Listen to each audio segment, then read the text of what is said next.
Sensational claims in a new book. The claim is that General Mark Milley made secret calls to China to assure them that President Trump would not start a war.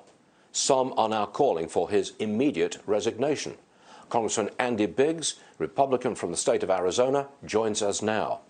Congressman, if this is true, then he was undermining the policy of the President of the United States as his senior military person. That cannot stand, can it? No, it really can't, Stuart. I mean, the U.S. Constitution is set up in a very specific way where the president is a civilian commander-in-chief.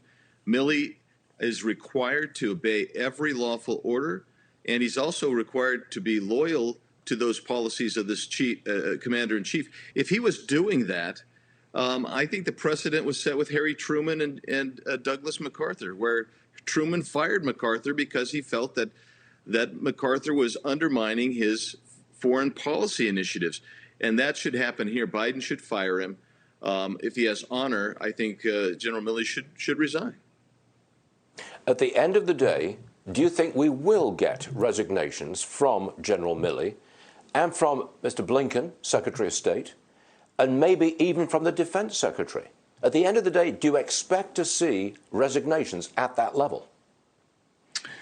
I would imagine that you're going to see somebody's going to resign because this whole Afghanistan thing, leave the China thing out. The whole Afghanistan thing requires accountability because as we go further, we're going to find out even more as this opens up. And so I would imagine Blinken resigns. I would imagine Milley resigns because they cannot allow the Democrats can't allow Biden to take all the heat on this because you see his approval ratings are dropping like a stone. And so there'll be a political consideration and there'll be some political scapegoating. Not that it's also not warranted that these folks resign, but this will be done largely to protect Joe Biden. Congressman, could you bring us up to speed on a subject which has been almost forgotten, and that is the border? I know you've been down to the southern border. You're there now, I believe. Can you give us an update? Are we still having people pour across?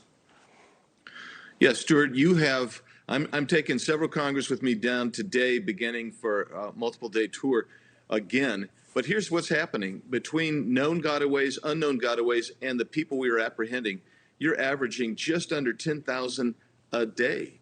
So in Rio Grande Valley, it's multiples, almost 3,000 a day.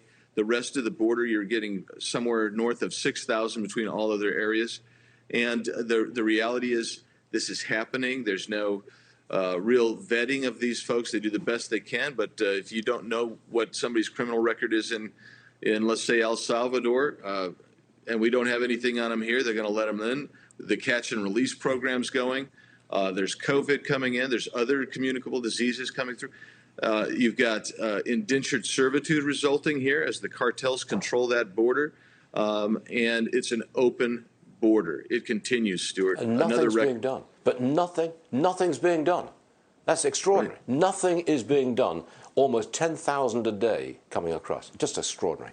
Congressman, I wish we had more time because that's a story which should be headline news. Thanks for joining us, Congressman. Always appreciate it.